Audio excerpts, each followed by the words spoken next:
Welcome back to another edition of Zero Blog 30. I'm in my closet because I forgot to do the summary whenever we were doing the show.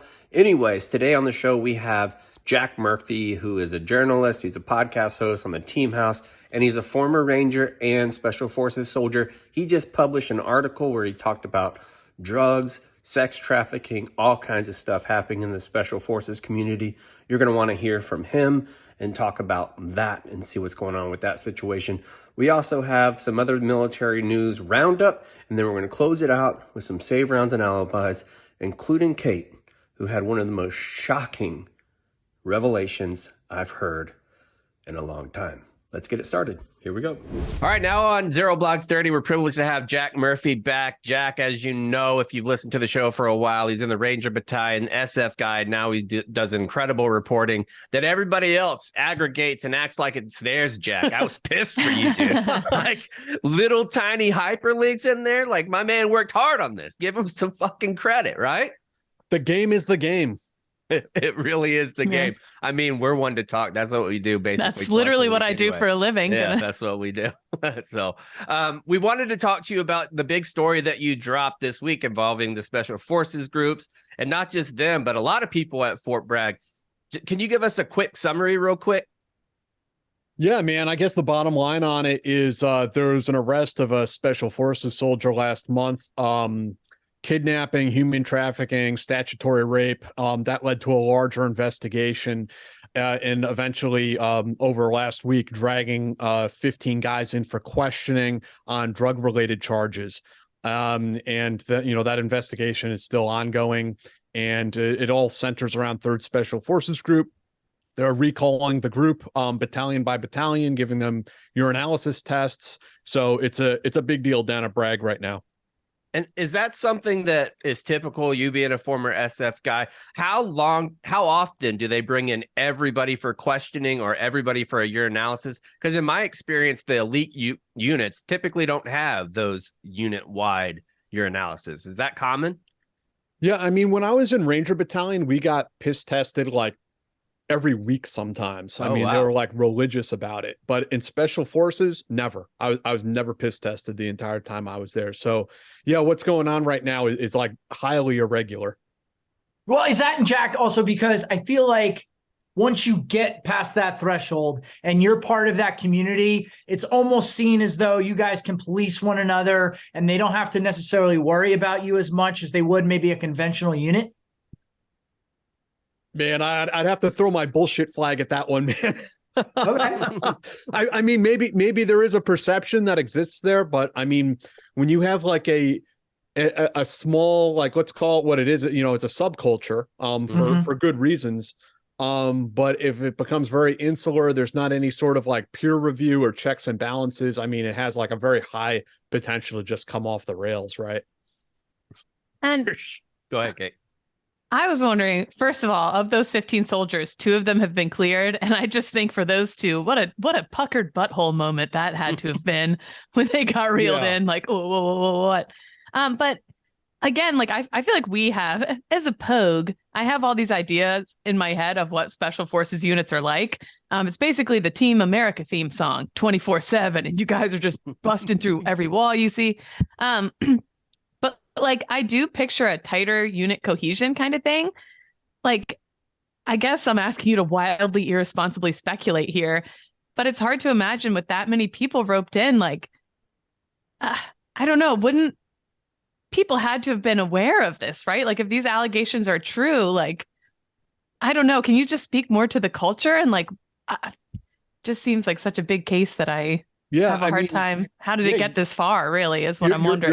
You're right. It does have like a really tight cohesion. And like that could actually be part of the problem, is that it becomes this sort of like insular closed feedback loop without like outside review. Especially if you have a leadership or a succession of leaders that are, for whatever reason, whether they're weak or too introverted, or they just decide for their own benefit of their own career to turn a blind eye to some things, it gets worse and worse and worse. The culture of these units is, it's high performing, it's high risk. You get a certain type of personality for that. You get these sort of like, tightly wired alpha dog type performers which is great and it's really important and it's necessary because we give these guys, really, difficult missions. Mhm. Like you kind of have to be a dude who has this like superior confidence in yourself to do that.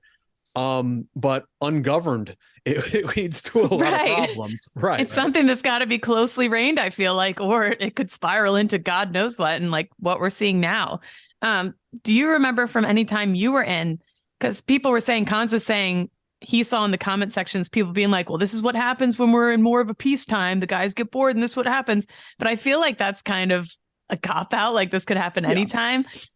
Did you ever see anything like this? And do you think it's more prevalent, like you said, in the types of people that are wired for special forces, or like it could happen to any unit? I think it can and does happen in any unit that they have their little, drug rings. And Yeah. I mean, I was aware of, like little rings that got busted up of guys, but I'm not aware of anything that's quite like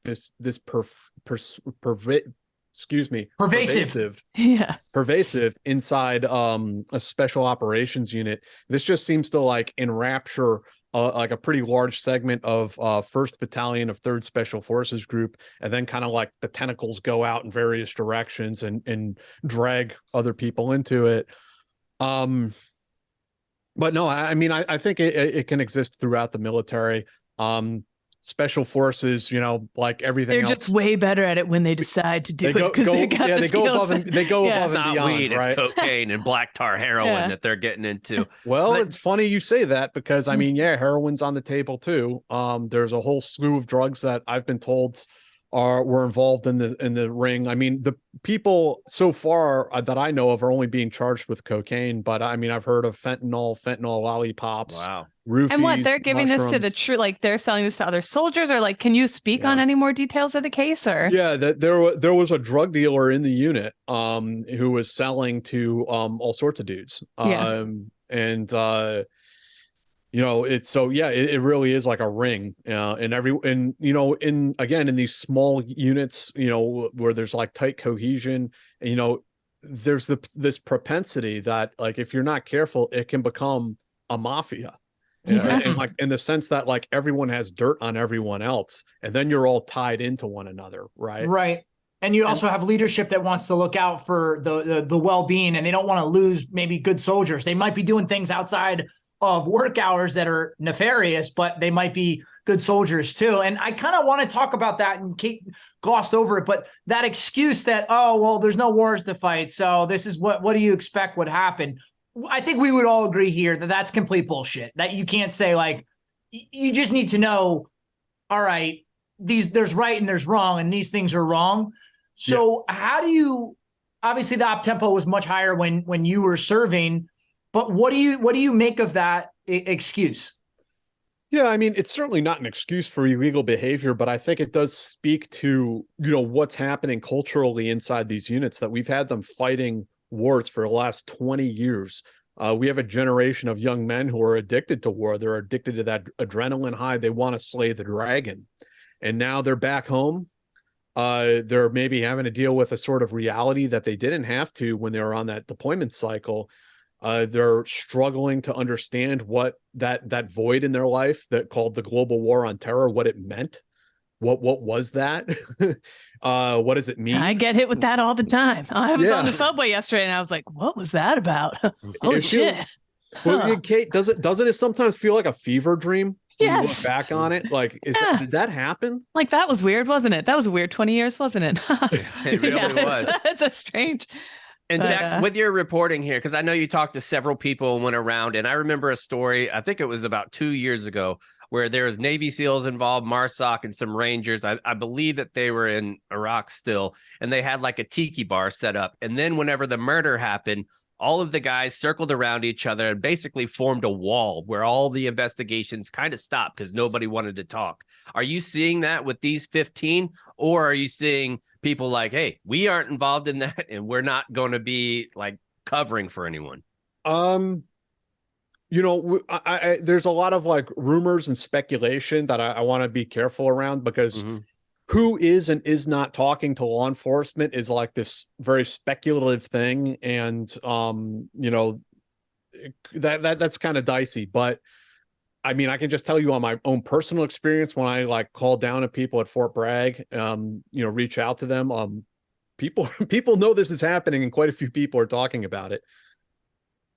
Man. I think one of the quotes that really struck me here is because we talked about it a little bit. This is what happens when there is no war, no direction, and an 18-month red cycle with no mission. So dudes are fucking around with young kids and the craziest drugs. All these lives are ruined because people are just bored. Like there's boredom in the military all over the place. Leading to sex trafficking and heroin use and drug use is a way slippery slope that doesn't usually get there. Are you getting the inclination from the commands are just going to bring the hammer down, or does it look like they're kind of protecting too a little bit? I'd say at this point, I don't know. I'm not sure. On the boredom thing, it's interesting. I talked to a few people in the past for past stories who are in air defense, like Patriot missile batteries. So it's a very, very unglamorous job, as the way they describe it. And they're sitting around waiting to press a button, essentially. And those units, there's one down on Fort Hood, as I recall, a lot of substance abuse issues. Again, because we cover stories, I feel like every other year, it's LSD and stuff like that, because they're just tripping balls out in the boonies. And I'm like, I understand. Even too, we're talking about that case from 82nd Airborne where they, the 7 guys went camping. One of them goes missing and his head washes up on the beach 6 days later. Enrique, yeah, like an absolutely insane story. So I'm just interested to see how all this pans out. And the last few years, I feel like just, several big cases from Fort Hood come to mind. That case with Enrique, where the Army right away doesn't quite do the right things. And these people are marked as AWOL instead of them going to search for them like right away and making it urgent. And I wonder if like a huge wave of change is coming with all this stuff going on, because the press has got to be hounding on all this. The command leadership at Fort Bragg is definitely freaking out about this. Yeah. They're having like DARE seminar kind of things and formations down and all there. That shit. Yeah. But Nancy Reagan's coming. I can tell you that centered around Fort Bragg and Fayetteville, I mean, there is a international drug trafficking organization, and a lot of the deaths and things that you're seeing down there are related to drugs and drug trafficking. It is a real scourge, and it really is killing people either, through murder or, people ODing on fentanyl and dying. There's some really dark stuff going on down there. And the last question, sorry. The last question I have for you there is, we know, and we've talked to different SEAL groups, and we know that SEAL Team 6 will be on call, SEAL Team 11 will be on call. Is this a type of thing where special operations groups or ranges are going to have to change their op tempo or their missions because of this, like where they're going to kind of take off 3rd Special Forces from the line right now? I don't know if it'll be anything that drastic. I mean, honestly, my personal,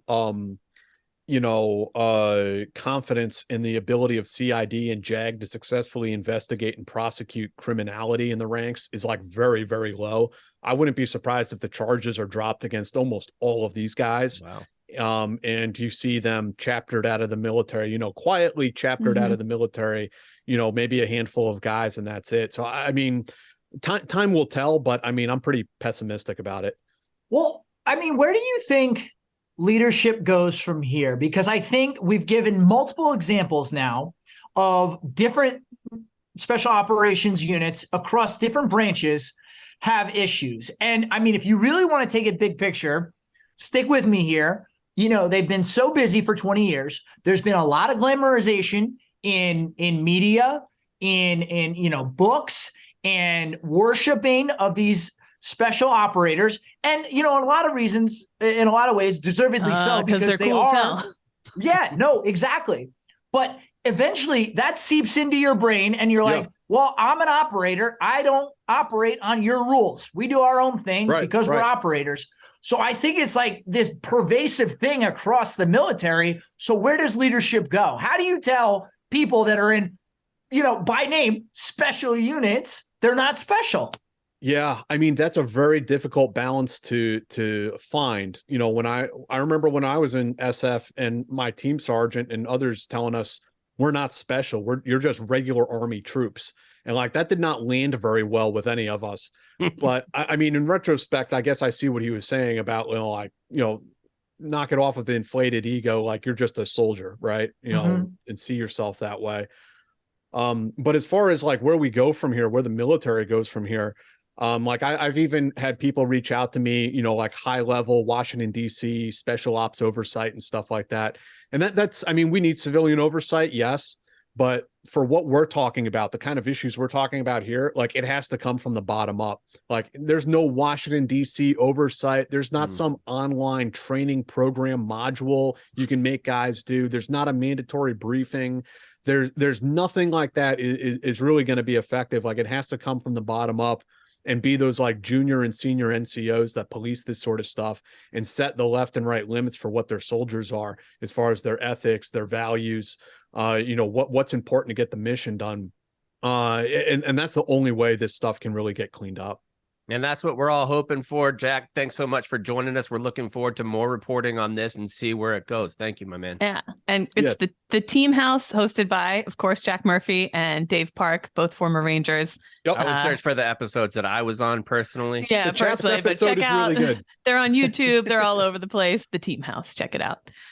Thank you, guys. As always, Jack is awesome, but we wanted to continue going with one of the cases that Kate was talking about. Kate, can you give a little more information there? Yeah, when I was talking about those 82nd Airborne guys who went camping, I feel like we definitely, because in my head I was like, we had to have covered this, but when I was reading the case, I know we did, but the details were so shocking to me. Because there's always one, like you said, like there's so many stories, they're like intertwined. They're all, the Venn diagram is like a huge mesh of all these special forces Fort Bragg stories. Well, this story that Jack Murphy was talking about got brought up, this one from 2020 again, because it kind of shows, like he said, there's like this nefarious, there's a Babadook vibe going on down there. Very much, yeah. And this story is like heartbreaking. So it was May 2020, and 82nd Airborne Division Specialist Enrique Roman Martinez disappeared and was later found beheaded while camping with several other soldiers. His death remains unsolved. None of them, no one is in jail for his death. They still can't figure out what happened. He's 21 years old. His fellow soldiers, they all go camping on this barrier island of Cape Lookout National Seashore in North Carolina. So they're in the boonies, this place called South Core Banks. Not a whole lot of ring cameras out there. Not a whole lot of ring cameras.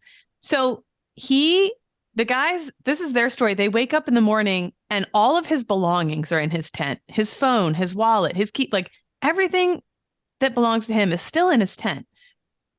They can't find him.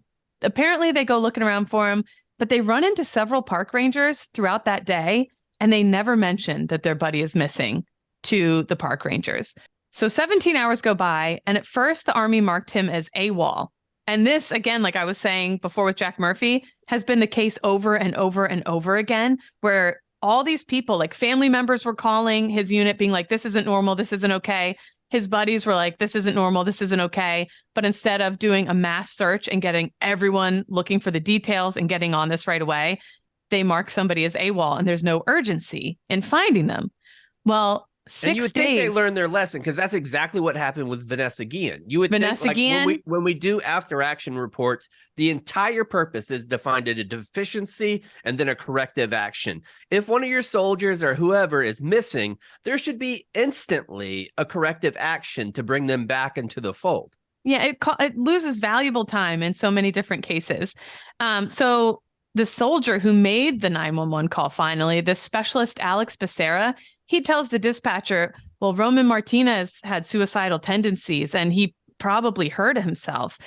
So they're looking for this soldier who they think might be suicidal, something like that. That's why he's missing. Well, 6 days later, his head washes up on the beach and they've never found his body. And of course, the police are like, well, typical suicide cases, you're not decapitating your own head off your body. You're not giving yourself a run through the guillotine. And on top of that, his family was like, we were in contact with him every day. He was talking about events coming up. Like he was talking about the future. Seemed happy. And like, I know sometimes people seem happy and it's shocking, whatever, but by all accounts, he was talking about the future. Like he showed zero signs of wanting to hurt himself or others, was by all accounts a happy, loving, very sweet guy, only 21 years old. All 7 of the soldiers, it turns out, ended up facing charges because that night picture 7 soldiers out in the boonies of a seashore. They're taking LSD, they're tripping balls, they're taking all sorts of different drugs. And then this guy goes missing and winds up beheaded. Like, I'll wildly speculate here. The trip went very wrong. But when there's a preponderance of circumstantial evidence, that's typically enough. So the senior person there, Sergeant Samuel Moore, he was convicted of conspiracy and 2 counts of making a false statement. And Specialist Becerra was convicted this past June, 3 counts of disobeying a superior officer. But other than and like wrongful use of a controlled substance, other than that, like they all got like little slaps on the wrist. Some of them got busted down. Some of them, but I don't think anyone did time. Nobody is in trouble really. And I'm not sure. I tried to find if they're all still serving or not, but I think these guys are like still in. So basically it's clear to me, like I'm pretty sure somebody, at least one person in that group murdered this troop. And there's been, we've covered several stories and articles that this isn't uncommon at Fort Bragg. Fort Bragg and Fort Hood have murder problems, like legit murder problems. Yeah. So it's just pretty crazy. And then this comes on the heels. We covered that Rolling Stone report about all the overdose deaths there. 3 of those were Green Beret trainees. They even had the MP who was selling drugs out of his cop car on the base to other troops. So I was talking about on the Yak every now and then, I'll mention like drugs in the military, something like that. And the guy's like, wait, what? People in the military like do crimes? And I'm like, it really shocks you. Like I remember being at MCT, really I'm sure it might have happened when you were at West Point cons. I don't want to speak for you, but typically that kind of stuff does happen. We saw it with the football players a few months ago. Like it does happen. And I remember the first time I saw somebody, I was at Marine combat training, which is what you go to after boot camp. And when I got there, they do a piss test. You're on leave for 10 days. You come back. The very first thing, especially when you're a very new troop, you come in, they're going to make you do a piss test. We had like 3 dudes that popped hot for coke. And I was like, what are we, cocaine? Like you just went to 3 months of essentially a very hard training to do cocaine on the 10 days and get kicked out where it doesn't even count.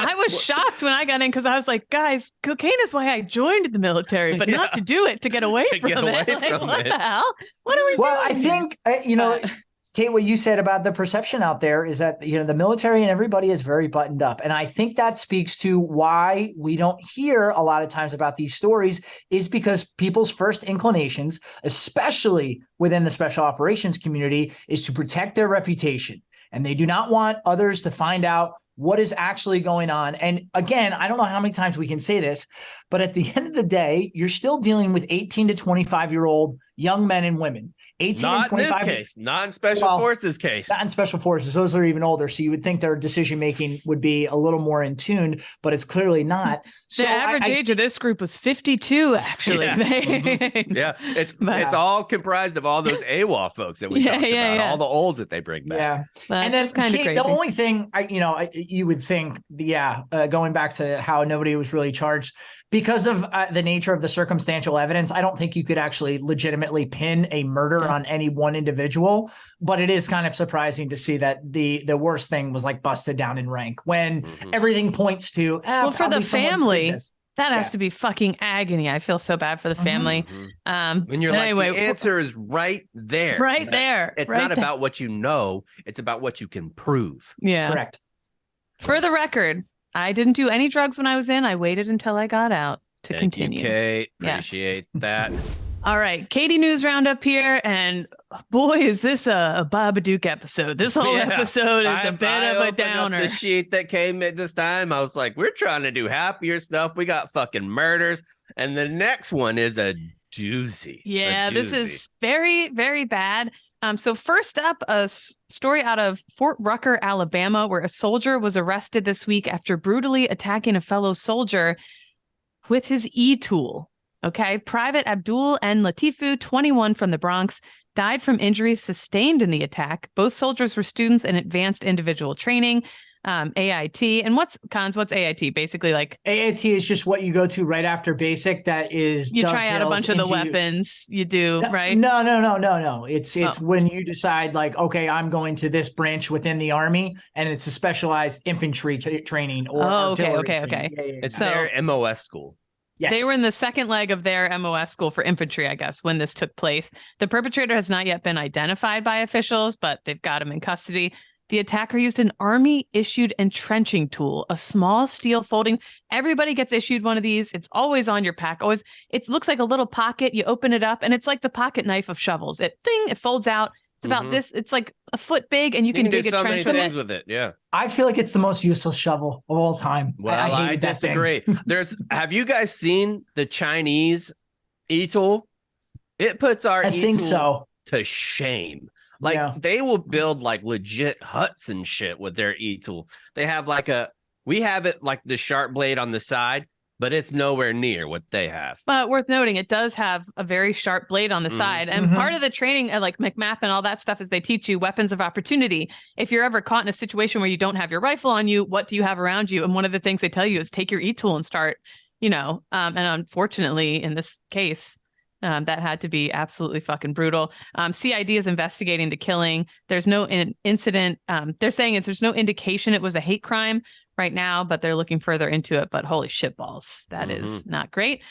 Up next, leaders of the Nassau County, aka Long Island Republican Party, called for Representative George Santos. I'm living for him. I love him. I love him. People are going they're like, oh, he needs to get kicked out of Congress. I disagree. Give him a lifetime membership in Congress and just have all these journalists, because it gives me so much joy. There's not a whole lot of joy in politics. Let's be honest. Right now, everything is divisive. But George Santos is the subject that we can all unite around and make fun of, because everybody, you got Manu Raju, you got the people from MSNBC, local papers. As soon as that motherfucker steps into the hallway, it's basically like those eagles we talked about last week, where they're swarming with their claws out. Resign, George Santos. Will you resign, sir? Will you resign? And apparently now, finally, the answer is yes. But I feel like he's a wild card. Wait, did he say that this morning? Well, he said, I think so. No, I don't think so. He did not. He said very specifically yesterday, I will not resign until the people. So they would have to have, I think what he's saying is that they would have to have a recall election, which they can trigger a recall election to see if they could go in. But that's very difficult to achieve. The craziest part to me yesterday, besides lying about everything, Kate, do you have a list of everything that he lied about? Yeah, so here's what he did. He lied about attending Baruch College, where I think he says he played volleyball, was the captain of the volleyball team. Player. This guy's like 5'3", a little stocky. I don't know. And NYU, he says he worked at Goldman Sachs and Citigroup. Wait, so he said he went to that pretty prestigious school. Next, he said he graduated from a 4-year program, that the master's degree program at NYU. He's so smart that he did it in 2 years. Yeah. Although NYU doesn't have any record of him attending. Then he says his mom died on 9/11. It's weird because her obituary's from 2016. He said his Jewish family escaped the Holocaust. They're not Jewish. He may or may not be gay. Yeah, he may or may says he's from Brazil. He may or may not be gay. He came out, but he was married to a woman for a long time, and sometimes that is the case. But with him, I feel like who knows, because it's hard to take him seriously. And he's now having the use of his campaign funds fully investigated. There's a lot of evidence coming out now that he was doing stuff with his campaign money. Because I believe the numbers there, Kate, there was 300 donations that were $199.99. Yeah. If it's a $200 donation, you have to report it to the FEC. But $199.99, you do not have to. And just like when you're depositing cash into a bank, if you go in and you deposit 10 grand, they have to notify the federal government that you did 10 grand. If you do 9,999, you do not. But if you do several 9,999s throughout the year, you will have IRS at your door. Yeah, it's called structuring. He put the Nassau County Republican Party in a shitty spot too, because he flipped that seat. And every seat we saw, especially in this election, matters a ton. So now, I think they're doing the right thing by being like, no, dude.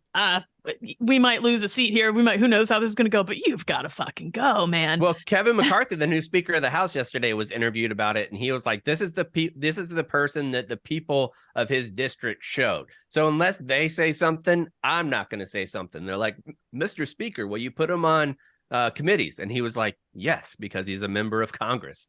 Yeah. Blows my mind, man.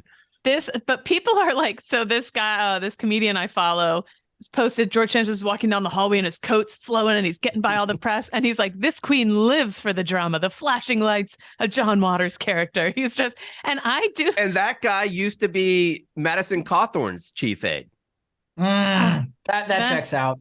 Well, obviously, because Madison couldn't feel this guy pulling his leg like he's doing with everybody That's else. exactly right. You know We're what doing I'm saying? ableist jokes now. I'm sorry, that wasn't. But anyway, I also have to respect, like, 2 years ago now at the company Christmas party, I was a new mom. I hadn't drank in a long time. Mhm. I did 7 shots of tequila within an hour, and then I said a couple things to people. I know they're still talking about. I still can't get over it. Nobody mentioned it. Nobody seems to have remembered. I texted people the next day, and they're like, "What are you talking about?" I still spiral in it, and I have trouble looking at the person that I think I said these things to 2 years later. So I'm always in awe at people like Santos, who everyone knows has proof that you did all these lies, and you're just strutting down Congress. Just Once everybody knows you're a liar, you're free to lie about whatever you want to. Yeah, it gives you a kind of freedom, I think, that I really am envious of, because I wouldn't be able to handle it if I ever got caught out in something. Like, if And you that's guys ever really figured smart. out You I have to wasn't be in to the keep Marines. keep track of all those lies of what you told. That would be difficult. Yeah, I mean, it like, is. Bernie Madoff level of keeping track of the lies. But I think some people just don't have that in their brain where they can get past it for a very long time until it starts to eat at them. Whereas most people, if they tell something to that magnitude, it will eat at them right away. The squad asks you to join their volleyball team down there because they all play each other in different spots. And you're like, you have crazy hops because you're 5'3" and you can still do the bump set spike. Wait, is he really? Spikers. Is he? I really made that up, 5'3"? but he How looks tall like is he? a. I think he looks like like he's about 5'9" to me when he's getting to the old Okay. elevator. You know I would what? say. Real quick, officer's corner. Listen, I'm going to put something out there. When you're a little overweight, a little chubby, a little hefty, layering isn't doing you any favors. He needs to chill out on all the sweaters over his shirt and tie. That's It's what not happened to helping. me in that photo with Liz. I was wearing a couple Too many layers. And layers. next thing Oh, you know, yeah, I many looked like layers. this chubby, sweaty piece of shit. I mean, which I kind of was at the time. I was a sweaty, were. chubby piece of shit. That's So true. It was All a right. fair look for me. What else? Up next, we know we're in a little bit of a recruitment slump. The entire military is facing it. And so they have finally ended. Hold on. Can we preface this? This story made me want to vomit. Okay. Go ahead. They have ended the vaccine mandate. Mhm. Okay. And That am I wasn't correct? the part. Oh, okay. I was like, whatever. I don't really care about that. I'm so over all that. I'm like, whatever. And now, this is the part that made you sick. I was like, holy crap. Okay. Crunchy chaps. Sheesh. Anyway, they officially ended the vaccine mandate, and they have added a new ribbon to be awarded to soldiers who helped convince someone to join the service. If you That's don't know, fake. being in the Come military, on. like, It's not fake. it's not fake. I swear to God, it's a real thing. And it's like, there's certain ribbons that it looks cool from afar when you have a fat stack. When you have a big stack of ribbons, people are like, oh, that's a badass.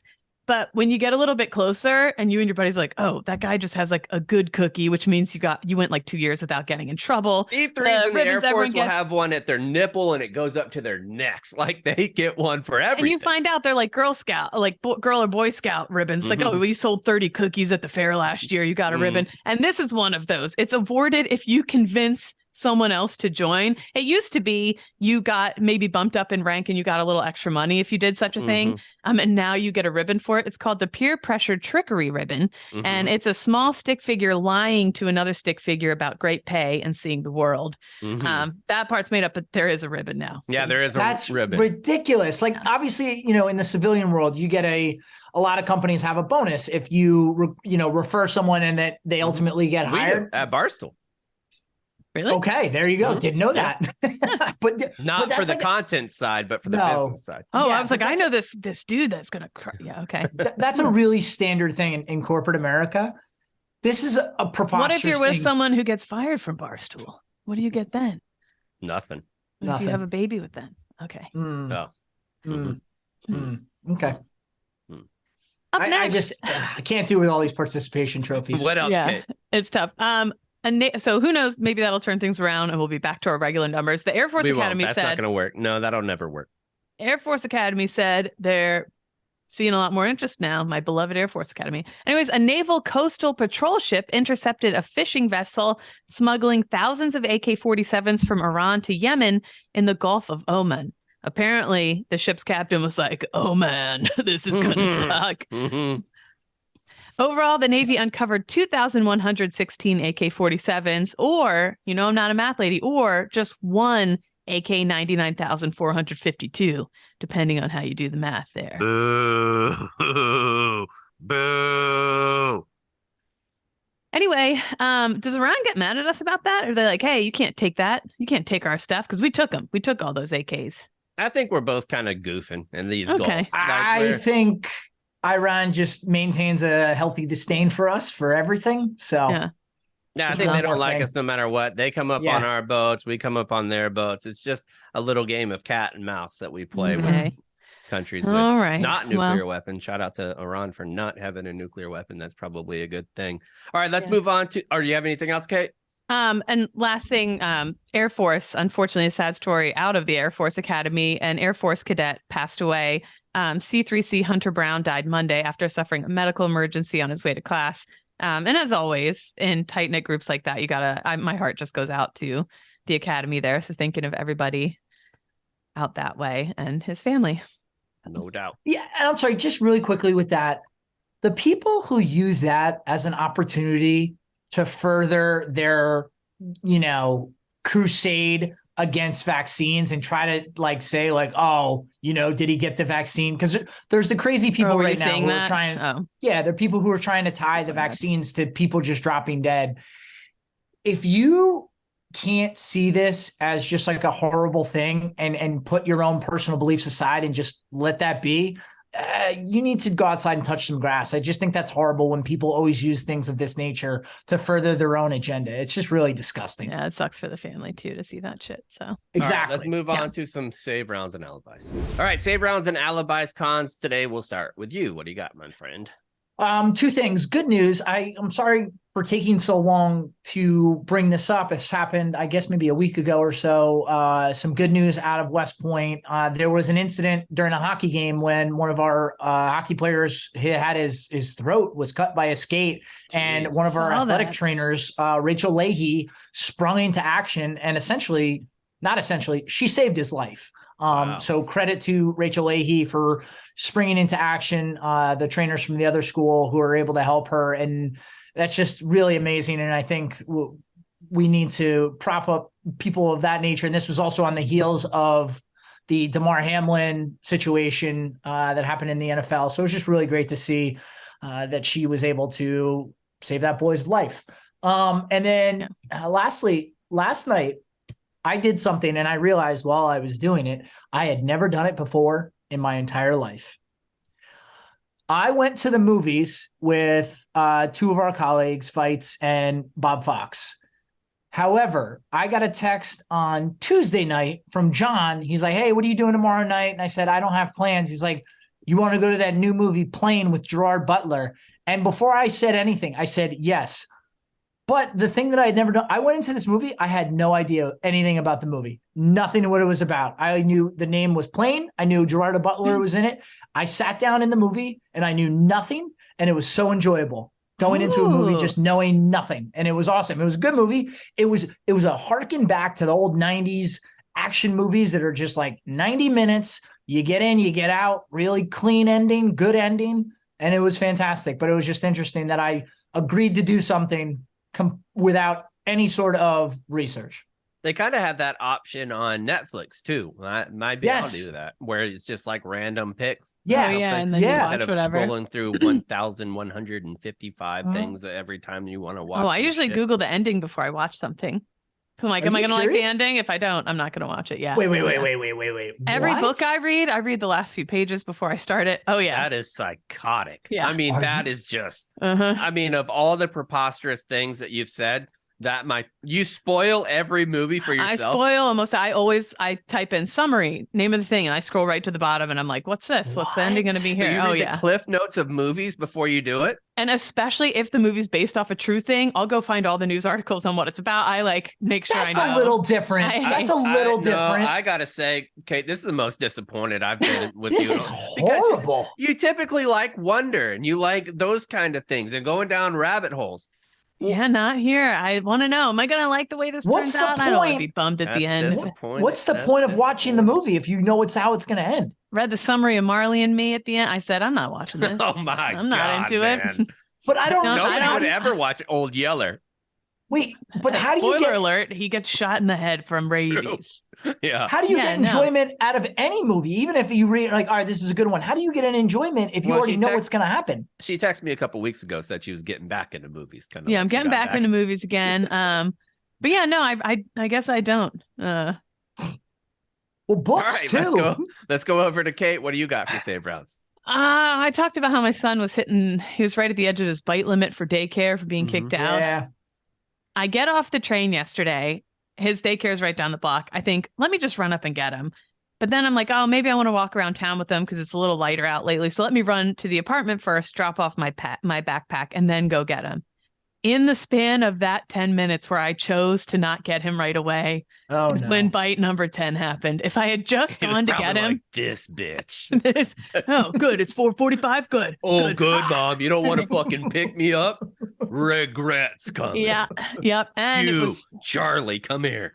yep. And this was the first time I picked him up and they come out. It's like the walk of shame. They come out now and make you sign something in front of all the other parents waiting. So everyone knows your kid is the biter. Shame. And so they did that. And they never tell you who your kid bit, but this is the first time now that he can talk. He told me. I was like, buddy, what happened in there? And he said, he told me who the fuck he bit. And I'm like, Who that's was it? his best friend. He bit his Oh, best man. friend right in Well, the you noodle. never know. I mean, sometimes maybe his best friend was pissing him off, and Well, they were I mean, fighting over there was bubbles blowing, and they were trying to There you pop the go. same clump of bubbles, and he went for the. You got to for the hold dog. your ground. I mean, if you're in there and they got bubbles and they're trying to take your fucking bubbles, you take those bubbles back and you bite. But You I wanna- just The other wish thing. I had gone just to get him, and this wouldn't. Yeah. Yeah. Here's the other thing where I think probably creates a lot of stress for you. Do the other parents give you a look? Oh yeah. Oh, dude, I'm not making it up. It's because if he was getting bit as much as my son's biting, I would be fucking furious at the bite. I'd be like, "What the fuck are you doing that this is happening?" But I don't know. I'm trying my best. I Whatever. also think that Kate, in that moment, thinks that everybody's looking at her because I start she's also sweating. very paranoid about a lot of things. So I Yeah. imagine they're just going in to get their kids and pick up the bottles and stuff too, or whatever they pick up. And Kate's like, "Oh my God, are they picking up the They're bottles?" looking 'cause at of me. Oh my God. Oh yeah. It's just a mess. So but now anyway, well, so at Christmas time, you give the teachers gifts, you know. I brought in, because he had just gotten his 9th bite right beforehand. The next day, I brought in 24 of the most expensive, freshest, hottest donuts in town. I gave them fucking tips for Christmas, buddy. It was essentially like bribe money. I Paying was them like, off.